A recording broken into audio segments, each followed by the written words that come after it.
Alien Beastwoman came from the swamps, and she's not letting me leave.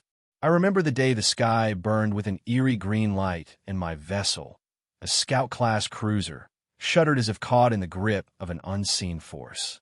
I was James Halden, a pilot accustomed to the sterile hum of deep space, when suddenly the instruments began to fail. Warning alarms shrieked relentlessly as the ship plunged toward an uncharted planet.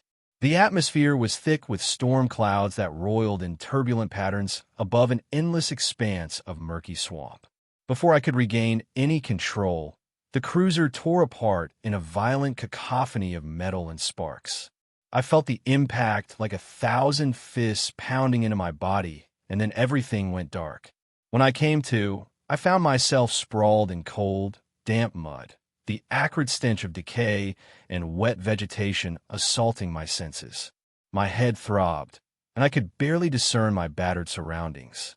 The wreckage of my ship lay somewhere in the haze, its scattered remains swallowed by the omnipresent fog. I tried to sit up and scan the dim environment, but my vision was blurred and my thoughts muddled by pain. The swamp around me was unlike anything I had ever seen. Gnarled trees with limbs heavy with bioluminescent moss, tangled vines that seemed to writhe with a life of their own, and a silence that was as foreboding as it was complete. Every instinct warned me that I was not alone in this desolate wilderness.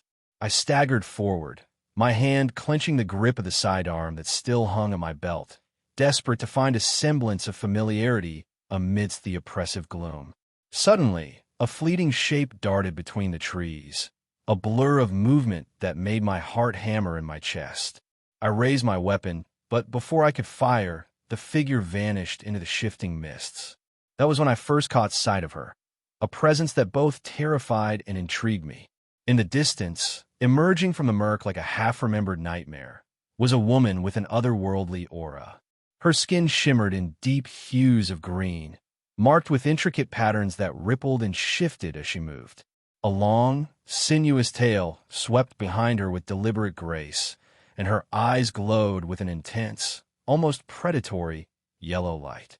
For a long, suspended moment, we regarded each other in silence, a meeting of two souls adrift in an alien land. Before I could muster any words, a calm, yet commanding voice reached my ears. "You cannot leave," she said, her tone neither kind nor cruel, but laced with an unyielding certainty. My initial instinct was to retreat, to run back to the wreckage and salvage what remained of my battered pride. But the swamp seemed to have other plans. I tried to rise, determined to salvage my equipment and send a distress signal, yet my body felt heavy, as though the very air was trying to pin me down. I soon discovered that my injuries, though painful, had been tended to, a rough bandaging on my side and a hastily applied herbal paste that numbed my pain. Somehow, against all reason, I was alive. I soon learned that the caretaker of my life was none other than the mysterious woman, the Beastwoman of the swamp, as I would come to call her. Her name, murmured in a low, almost otherworldly cadence, was Marana. In her presence, fear mingled with an inexplicable sense of safety. Though I still clutched my weapon, my body betrayed a reluctant need for her assistance. "I need to get back to my ship," I insisted, voice hoarse from both pain and disbelief. But her response was unyielding. "Your ship is gone. The swamp has taken it, as it has taken many who came before," she said, her eyes narrowing ever so slightly, as if weighing my worth against some ancient ledger. "You belong here now." For a long while, I struggled with the paradox of my situation. The logic ingrained in me, a life defined by metal, circuits, and the unyielding certainty of science, clashed violently with the strange, almost mystical order of this place. Every step I took in the dense, suffocating fog revealed a new secret of the swamp. A vine that curled like a serpent, trees that seemed to lean in as if to listen, and echoes of voices carried on the humid air, fragments of a language I could almost understand. Marana, moving with a measured grace that belied her fierce appearance, watched over me. At times she would guide my trembling steps away from treacherous pits of water, and at others she would silently admonish my every attempt to escape, her eyes reflecting both concern and an inexplicable possessiveness. I soon discovered that Marana was not merely a guardian by chance. She belonged to this land, the last remnant of a people who once thrived in harmony with the swamp. In quiet moments between our brief, stilted exchanges, she would gesture toward ancient markings etched into the bark of trees and whisper in a language half foreign to me, a language that seemed to vibrate with the very heartbeat of the earth. I learned that the swamp was not a lifeless expanse, but a living, breathing entity with its own will and memory. It chose those who could surrender to its mysteries, those whose souls resonated with its ancient rhythms. And it had chosen me. My journey in this surreal realm unfolded gradually. Days blurred into nights, though here there was no true night, only a ceaseless, humid twilight suffused with the soft glow of bioluminescent flora. Under Marana's reluctant tutelage, I began to forage for food and water, learning to recognize the subtle cues of the swamp. Every rustle of leaves, every tremor of the ground beneath my feet spoke a language I was only beginning to comprehend. I learned to trust the guidance of her steady, measured voice, even as a stubborn part of me clung to the hope of escape. There were moments of strange beauty amid the ever-present danger, delicate flowers that unfurled only when I exhaled a cautious breath near them, and ancient trees whose sprawling roots whispered of lost memories and forgotten lives. Yet, as the days passed, my internal struggle deepened. My mind was tormented by images of the ship I had lost and the life I once knew, a life of clear boundaries and familiar technology.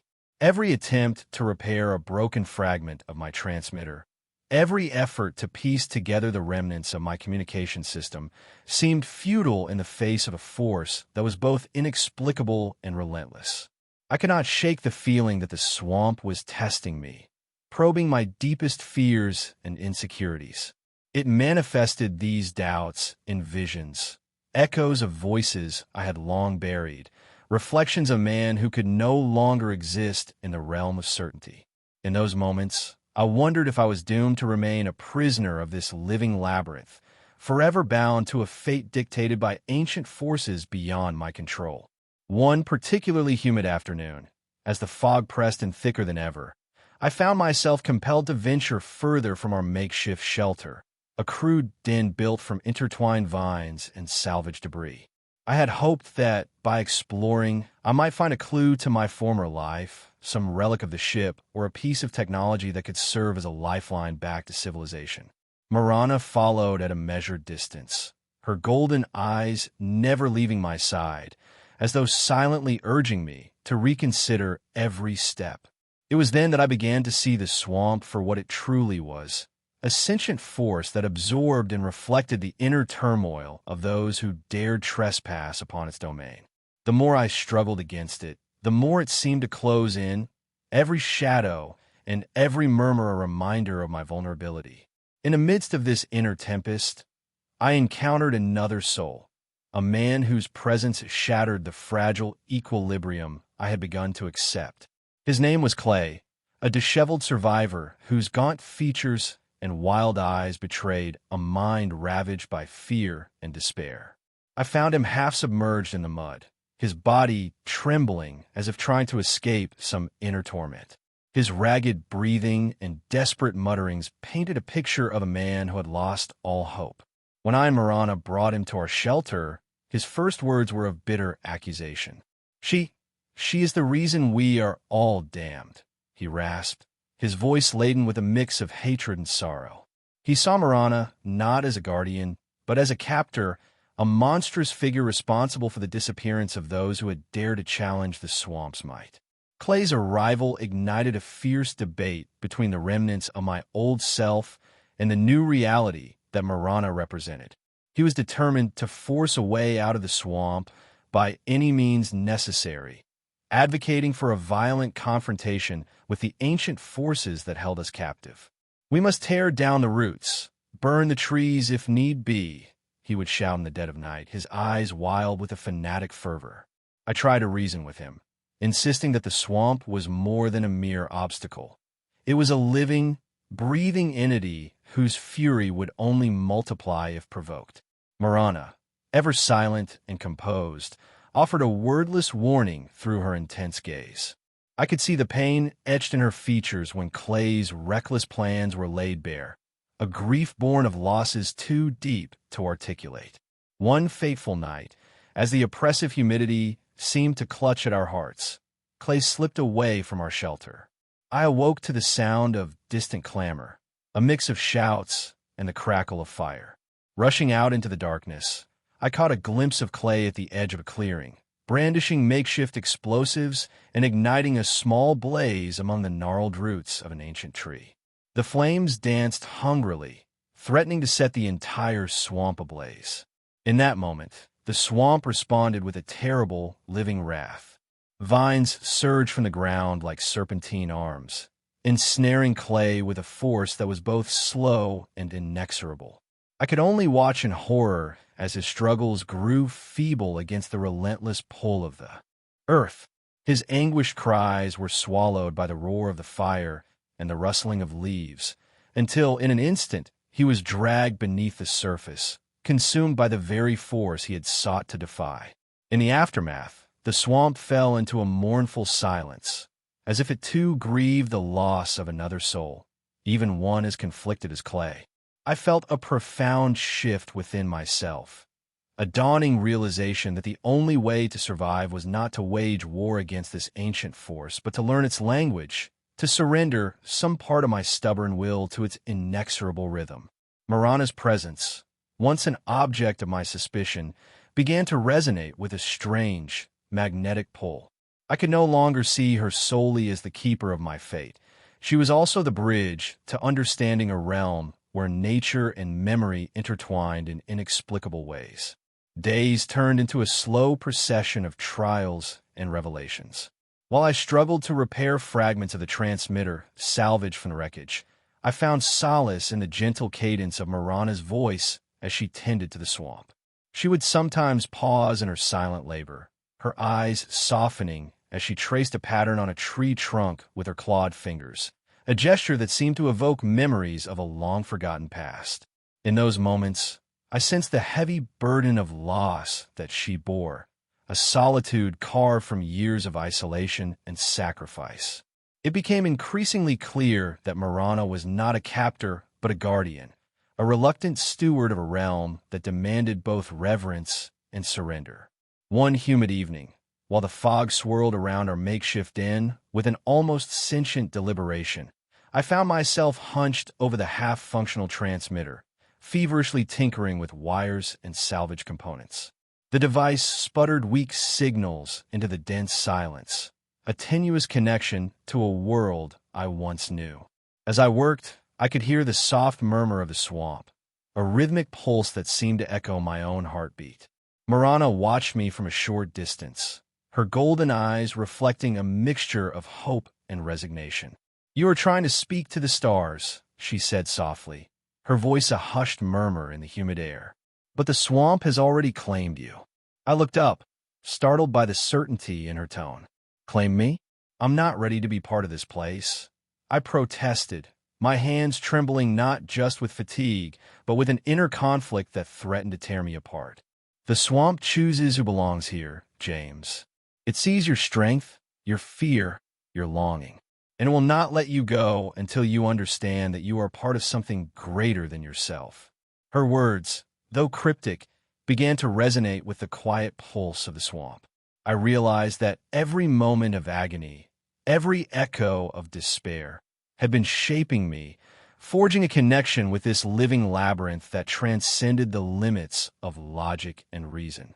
Even as I worked to send out a rescue signal, a final, desperate plea to the stars, I could not shake the feeling that my fate was irrevocably entwined with the fate of this ancient, mysterious land. I began to understand that the struggle was not simply one of survival, but a journey of transformation. The technology one clung to, the remnants of a life defined by precision and control, seemed inadequate in the face of an entity that communicated in whispers of roots and the shimmer of bioluminescent light. Then, one fateful morning, as the fog began to lift and the pale light of a sun long obscured by mist broke through the canopy. A low, rhythmic beep echoed from the transmitter. My heart pounded in my chest as I adjusted the delicate circuitry, isolating the signal until it emerged clear and distinct, a pulse of hope amidst the oppressive uncertainty. The device confirmed that someone, somewhere, had received my message. A rescue vessel was on its way, drawn by the faint call of a beacon lost in the vast darkness of space. Yet even as the promise of salvation stirred a flicker of excitement within me, I felt a deep pang of loss. I had grown accustomed to the swamp, its living essence, and, more unexpectedly, to Marana. I recalled the silent moments when her eyes, fierce yet tender, had met mine in mutual understanding, a connection that transcended words, a bond forged in the crucible of shared isolation. The rescue vessel arrived with an almost mechanical precision. Its engines hummed a cold, calculated tune as it descended slowly into the clearing, stirring up puffs of fog that had long concealed the boundaries of our little sanctuary. Men in reinforced environment suits emerged cautiously, their presence a stark contrast to the primal wildness of the swamp. They approached with measured steps and scanning devices, their voices clipped and clinical as they sought to ascertain the situation. I stepped forward, my body tense yet resolute, and explained briefly the tragedy that had befallen my vessel, the mysterious forces that had wrought chaos among those who dared intrude upon this sacred ground. When their eyes turned toward Marana, I felt a surge of protective determination. "She saved my life," I declared, my voice steady despite the tumult of emotions within me. "She has stood by me when everything else was lost. If I'm to leave this place, she comes with me." My words hung in the humid air, a simple yet profound assertion of my newfound truth. The rescuers exchanged glances, their expressions a mixture of skepticism and reluctant acceptance. They spoke in hushed tones about protocols and the uncharted nature of the planet, but none questioned the bond that had formed between us. For all their technological prowess, they could not comprehend the deep connection between a man and a being born of the swamp, a creature who had endured solitude and heartache, who had found solace in the wild rhythm of nature. As the vessel's ramp lowered onto the sodden ground, I hesitated for a moment, caught between the familiar pull of the swamp and the promise of a return to the world I had left behind. Marana stepped forward then, her presence a silent declaration of resolve. "If you wish to leave," she said softly, her voice carrying both sorrow and hope, "know that I will not be the one to bind you to the swamp. But I cannot walk away from it either. I have tended these roots, guarded these memories for so long. I cannot simply vanish as if I were never here." I looked into her luminous eyes and saw the weight of countless lost years, the quiet pain of isolation. "I'm not asking you to leave the swamp behind," I replied, gently taking her hand. "I'm asking you to come with me, to share a future where the past does not chain us to sorrow, where we can create something new together." There was a long, pregnant silence as the rescuers waited, as the swamp itself seemed to hold its breath. Finally, Marana nodded, a slow, deliberate gesture that spoke of both acceptance and defiance. She stepped forward and placed her hand in mine, and together we boarded the vessel. Inside the ship, the clinical sterility of the corridors clashed with the raw, untamed energy that had defined my recent days. I could feel every step I took as a reminder of the world I was leaving behind, a world where the boundaries between nature and spirit, memory and destiny, blurred into a single, unyielding truth. Marana remained close by my side throughout the decontamination process, her eyes fixed on the strange new environment with both curiosity and a palpable wariness. The crew did not pry, perhaps understanding that some connections transcend the narrow confines of human convention. In the private cabin assigned to us, I sat on the narrow bunk, my thoughts adrift between two worlds. Outside the small viewport, I watched as the lush, mysterious expanse of the swamp receded into the distance, its dark silhouettes merging with the morning haze. Marana joined me, her presence a silent promise that, even as we left behind the familiar darkness of the swamp, we carried with us the memory of all that it had given and all that it had taken. As the vessel ascended into the endless night of space, I could not help but wonder about the future that lay ahead. The stars, cold and indifferent in their silent vigil, sparkled like fragments of hope scattered across the void. I knew that once we reached civilization, the world would look upon Marana with suspicion, perhaps even fear. They would see in her the relic of a forgotten time, an anomaly that defied easy explanation. But I also knew that I would stand by her, that the bond forged in the heart of that primordial swamp was stronger than any prejudice or uncertainty. I had come to understand that the struggle for survival was not merely about escaping danger. It was about embracing change, about accepting that sometimes the most profound truths emerge from the darkest, most unexpected corners of existence. In the days that followed, as I underwent medical examinations and recounted my ordeal to skeptical authorities, the memory of the swamp remained a constant presence in my mind. I would lie awake at night, listening to the hum of the ship's engines, and remember the sound of wet vines rustling in the humid dark, the gentle cadence of Marana's voice as she whispered to the ancient trees, the quiet moments of companionship that had eased the relentless isolation of that forgotten world. Even as the world outside promised the order and clarity of human civilization, I found myself longing for the wild, enigmatic pulse of the swamp, a reminder that there was beauty in chaos, meaning in the inexplicable. Weeks turned into months, and gradually, the initial shock of re-entering society gave way to a cautious adaptation. I worked with engineers to restore fragments of what once was my ship, even as I attended to the bureaucratic demands of a world that prized order over mystery. Yet every so often, in a quiet moment or a sleepless night, I would catch a glimpse of a green shimmer in the corner of my vision, or hear a faint whisper that carried the scent of damp earth and ancient memories. Those moments reminded me that no matter how far I traveled from the swamp, a part of me would always remain entwined with its living spirit. Marana, too, struggled to find her place in this new world. At first, the curious stares and cautious whispers of those around us only deepened her isolation. Many could not comprehend the bond between a human and a creature born of nature's most untamed wilds. But as time passed, a quiet understanding began to emerge. I would recount the truth of our shared ordeal, not as a tale of abduction or monstrous myth, but as a story of transformation, of a man who learned to see beauty in the scars of a wounded world. And in my words, I strove to show that Marana was not a monster to be feared, but a guardian of a lost heritage, a living symbol of the enduring power of nature. Together, we forged a life that balanced the remnants of our past with the promise of a future yet to be written. We ventured into research projects that sought to understand the mysterious phenomena of the swamp, and I worked to bridge the gap between the cold, analytical realm of human science and the intuitive, ever-changing spirit of the natural world. In the quiet of our shared cabin, as I gazed out into the infinite tapestry of stars, I knew that every decision we had made, the choice to stay, to trust, to embrace the unknown, had led us to a truth that transcended fear and prejudice.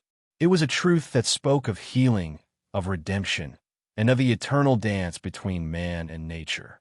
In that final moment, as I held Marana's hand and listened to the soft murmur of our hearts in unison with the distant hum of the rescue ship, I realized that I was no longer the man who had crash-landed in a haunted swamp.